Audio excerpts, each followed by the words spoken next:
Assalamualaikum warahmatullahi wabarakatuh. Berjumpa lagi dengan saya, Eli Hasan Sadli. Pada kesempatan kali ini kita akan membahas tentang filsafat Pancasila. Ada dua pokok bahasan yang akan kita diskusikan secara bersama-sama. Di dalam pembahasan tentang filsafat Pancasila ya. Filsafat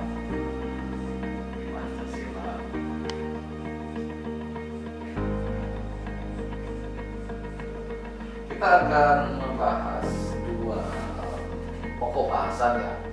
Yang pertama adalah mungkin makna ya.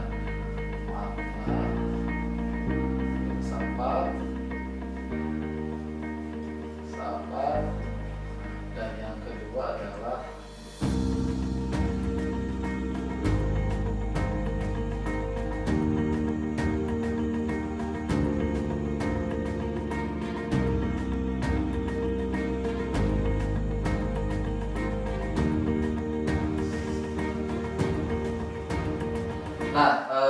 di dalam penjabaran tentang pertama ya makna filsafat.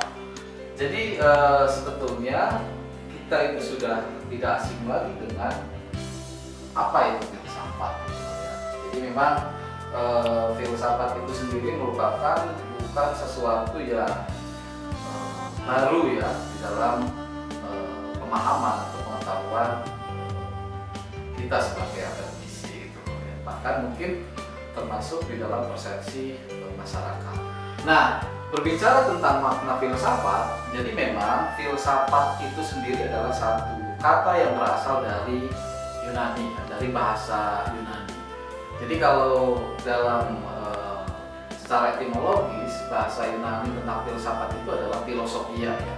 Atau kita juga sering sekali ya bahwa memahami filsafat itu adalah satu kata yang jamak gitu.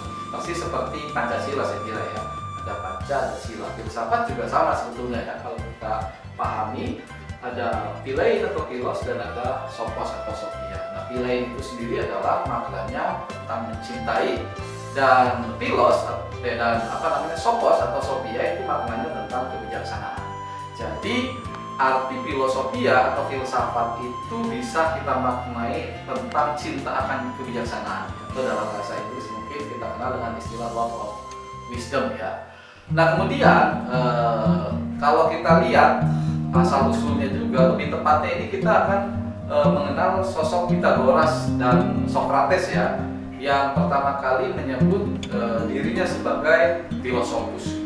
Artinya pada waktu itu bahwa orang yang ingin mempunyai pengetahuan yang luhur atau sophia ya, mengingat keluhuran pengetahuan yang mereka kejar gitu ya, maka mereka tidak mau disebut telah memiliki dan menguasainya.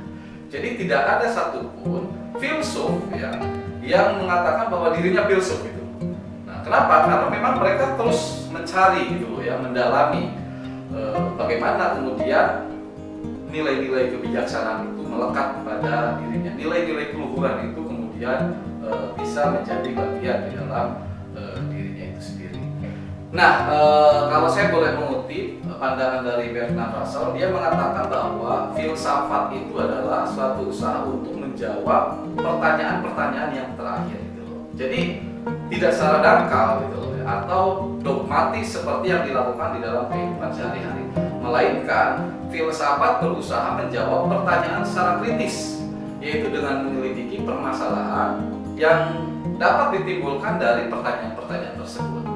Nah, selanjutnya jawaban pertanyaan ini dapat menjadi dasar bagi kehidupan sehari-hari. Jadi berbicara filsafat itu bukan berbicara hal-hal yang sifatnya tekstual saja gitu ya, hal-hal yang sifatnya cukup definisi gitu. Tapi ini betul-betul dilakukan melalui permenungan yang mendalam, sehingga pertanyaan-pertanyaan ini bisa menjadi dasar bagi kehidupan sehari-hari dan ditemukan jawabannya secara komprehensif gitu ya. Karena tipikal daripada filsafat itu selalu mendasar ya ketika dia menjalankan cara berpikirnya.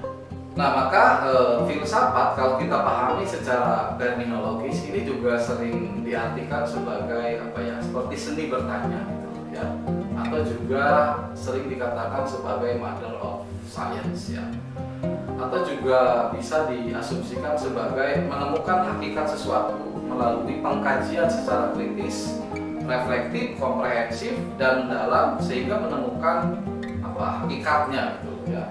Nah, kemudian yang terakhir juga filsafat bisa diartikan sebagai pandangan hidup atau juga sebagai ilmu. Jadi memang filsafat ini bukan hanya persoalan renung biasa gitu loh ya, tapi tadi dia juga bersifat komprehensif, dia juga bersifat mendasar, mendalam, sehingga betul-betul hasil daripada filsafat ini sampai menemukan ke akar-akarnya atau sampai pada aspek atau hakikatnya gitu. Nah, kemudian kita akan lanjutkan pada bahasan berikutnya adalah mengapa filsafat Pancasila sangat penting sekali untuk kita bahas bersama. Nah, jadi memang pada dasarnya untuk memahami Pancasila kita harus mampu berpikir secara filosofis dan mendalam tentunya ya. Kalau kita bicara filosofi secara mendalam, berarti kita harus mulai bertanya apa dasar filosofis dari Pancasila itu sendiri. Kemudian kenapa Pancasila itu harus ada? Nah, kita selama ini sebetulnya hanya berselisih pada aspek ritualnya saja gitu. Ya, misalnya kita berselisih pada kelahiran Pancasila gitu ya, kapan kelahiran Pancasila itu kan berselisih, dan itu hanya aspek ritualnya saja. Seharusnya yang lebih penting kita pertanyakan itu adalah dasar filosofis Pancasila itu sendiri. Nah, kalau saya boleh mengutip pandangan dari Nur Bakri, beliau menjelaskan bahwa Pancasila itu sebagai sistem filsafat merupakan hasil perenungan yang mendalam dari para tokoh bangsa Indonesia gitu ya. Nah, hasil perenungan itu semula dimaksudkan untuk merumuskan dasar negara Indonesia merdeka. Jadi memang bagaimana pendiri bangsa ini kemudian meleburkan diri, sama-sama duduk untuk membahas apa sebetulnya yang menjadi titik temu bagi bangsa Indonesia yang satu. Nah, pada bahasan berikutnya kemudian kita berpikir mengapa kita perlu mengkaji Pancasila secara filsafati. Ya. Jadi memang saya mengasumsikan Pancasila itu bukan hanya sekedar hafalan gitu loh ya, tetapi kita harus mengkajinya secara kritis. Gitu. Jadi Pancasila tidak hanya dihafal, tetapi harus kita kaji secara kritis. Bahkan kalau saya boleh berpendapat bahwa Pancasila itu ya ilmu terapan gitu loh ya. Karena jelas di dalam kehidupan sehari-hari kita tidak bisa luput dari nilai-nilai Pancasila itu tadi. Nah, kemudian yang kedua adalah mahasiswa bisa menemukan alasan mengapa ideologi yang cocok untuk negara kita, untuk Indonesia adalah Pancasila gitu loh. Ya, bukan liberalisme, komunisme atau ideologi-ideologi yang lainnya. Nah, ini menjadi satu tumpuan keyakinan bagi mahasiswa dan dia bisa menjawab bahwa ideologi yang tepat bagi negara Indonesia adalah Pancasila. Dan menurut saya Pancasila itu tidak usang gitu loh ya.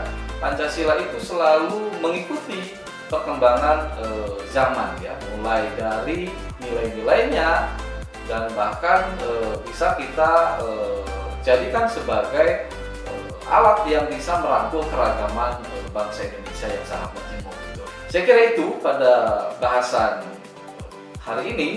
Yang pertama adalah tadi kita membahas tentang makna filsafat, kemudian kita juga membahas yang kedua adalah mengapa filsafat Pancasila sangat penting untuk kita diskusikan.